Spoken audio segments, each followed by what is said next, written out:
bienvenue à notre échange.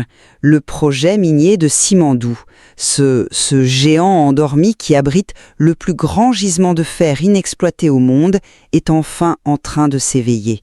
Les premières tonnes de minerais sont extraites, les premiers trains circulent. Pour la Guinée, c'est un moment historique, porteur de la promesse d'une transformation économique profonde. Une promesse immense, en effet, mais une promesse qui naît dans un climat, disons, de méfiance. Parce que ce démarrage spectaculaire, il s'accompagne d'une controverse tout aussi vive.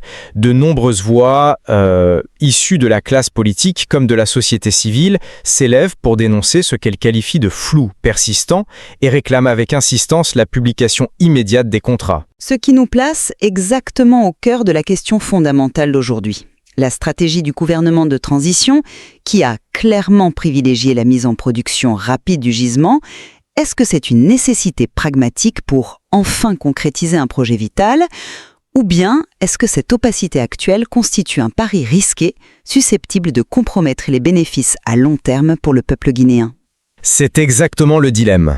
Et bon, pour ma part, je vais défendre l'idée que le démarrage des opérations est une victoire stratégique, une avancée essentielle qui sécurise enfin les fruits d'un projet qui a été, pendant trop longtemps, un mirage. Et de mon côté, je soutiendrai que sans une transparence totale et surtout préalable, ce progrès tant attendu pourrait bien se révéler être un marché de dupes, sacrifiant les intérêts futurs de la Guinée sur l'autel de la précipitation. Votre position est tout à fait compréhensible, mais je pense qu'elle omet un élément crucial, l'histoire.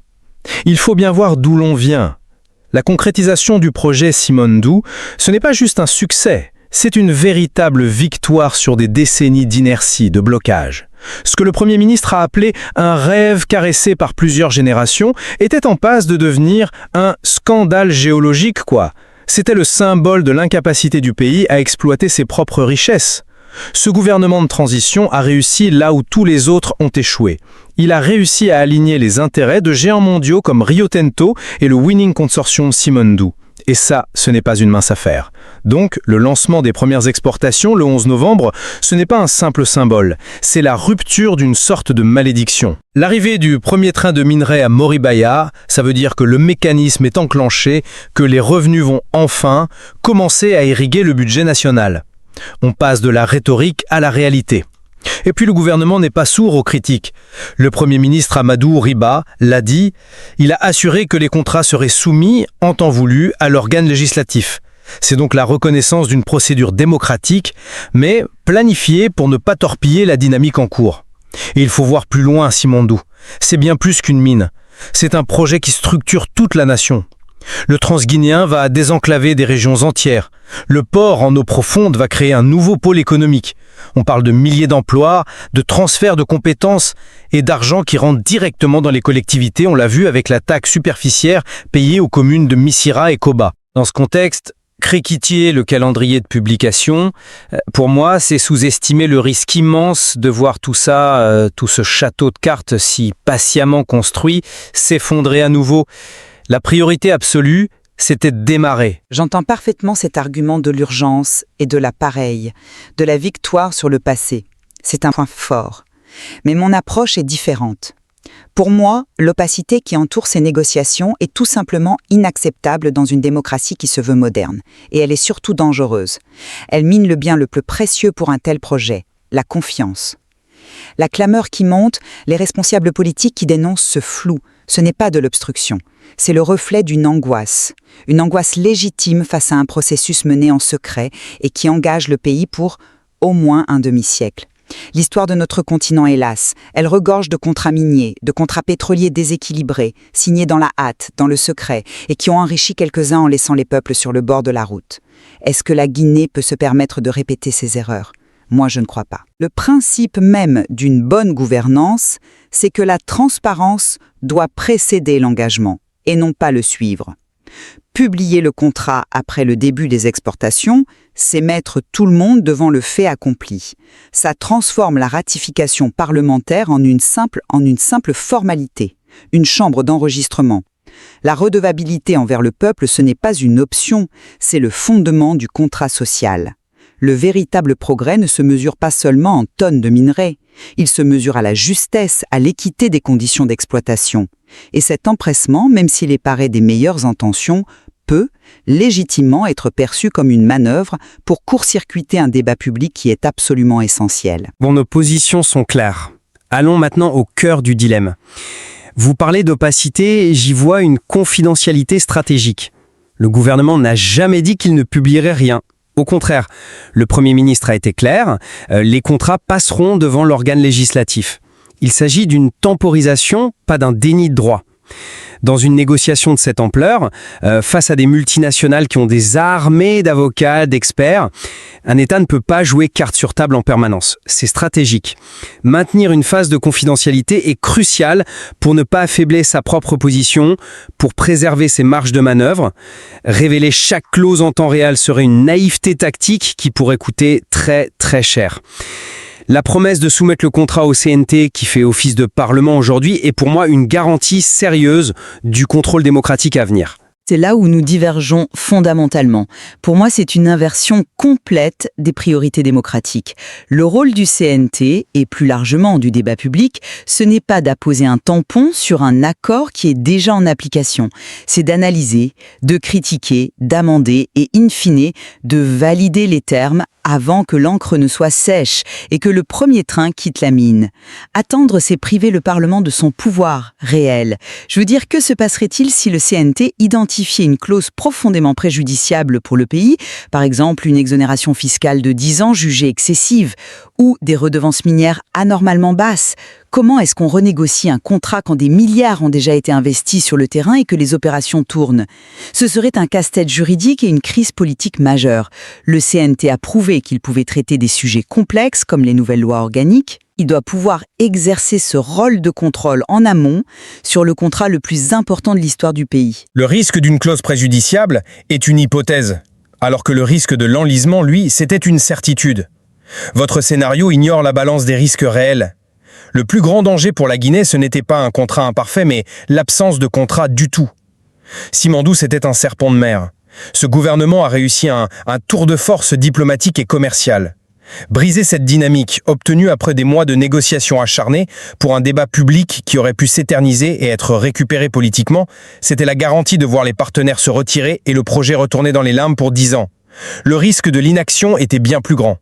Et la preuve, c'est que les résultats sont là. Les exportations débutent, les infrastructures sortent de terre. Le gouvernement a fait un pari, un risque calculé, et pour l'instant, ce pari s'avère payant. Mais est-ce que ce risque que vous décrivez n'est pas infiniment plus petit que celui de se lier pour 50 ans à un mauvais contrat? Parlons concrètement. Un mauvais accord peut coûter à la Guinée non pas des millions, mais des dizaines de milliards de dollars de manque à gagner sur la durée de vie de la mine. Un contrat signé dans l'opacité pourrait contenir des clauses de stabilisation qui empêcheraient la Guinée de profiter d'une future flambée des prix du fer. Il pourrait imposer des conditions très faibles en matière de contenu local, limitant la création d'un tissu de PME guinéennes autour du projet. Ou encore, fixer des redevances calculées sur le profit et non sur le revenu, une technique bien connue pour minimiser les paiements à l'État hôte. Le flou d'aujourd'hui, c'est potentiellement le scandale financier de demain. Le vrai courage politique, ce n'est pas de signer vite, c'est de signer juste. Et le manque à gagner d'un contrat mal négocié pourrait largement dépasser les bénéfices d'un démarrage anticipé de quelques mois. Point technique important. Mais l'infrastructure, elle, n'est pas une clause dans un contrat. Elle est en béton et en acier. Le transguinéen est en train d'être construit. Ça, c'est un actif tangible, une colonne vertébrale pour le développement futur du pays, qui existera quoi qu'il arrive. C'est un bénéfice immédiat et irréversible. De plus, l'État guinéen n'est pas un simple spectateur, il est partie prenante, avec 15% des parts dans le projet. Il est donc directement intéressé à sa rentabilité. Ce modèle de copropriété est déjà une avancée majeure par rapport aux anciens modèles purement concessionnels. C'est un compromis pragmatique. Vouloir le contrat parfait, c'est prendre le risque de ne rien avoir du tout. Le mieux est l'ennemi du bien, comme on dit. Votre argument sur l'infrastructure est puissant, je le reconnais. Mais il soulève une autre question qui reste sans réponse. Faute de transparence. À qui appartient réellement cette infrastructure et qui la contrôle? Est-ce que c'est un véritable bien public, ouvert à d'autres usages agricoles ou commerciaux pour désenclaver le pays? Ou est-ce que c'est un corridor logistique quasi privé, dédié au seul transport du minerai de fer des compagnies? Sans voir les détails du contrat, nous ne connaissons ni les conditions d'accès pour des tiers, ni la structure de gouvernance à long terme. L'infrastructure pourrait être une formidable opportunité, Ou une cage dorée qui ne sert que des intérêts privés? On ne peut pas le savoir. La confiance ne se bâtit pas uniquement sur des documents juridiques, elle se construit aussi et surtout sur des résultats visibles. Quand les Guinéens verront les trains circuler, les emplois se créer et les revenus de l'État augmenter, ils adhéreront à la vision du gouvernement. L'action est la plus efficace des communications. Et ce projet est d'ailleurs déjà en train d'infuser dans l'imaginaire collectif comme une source de fierté nationale.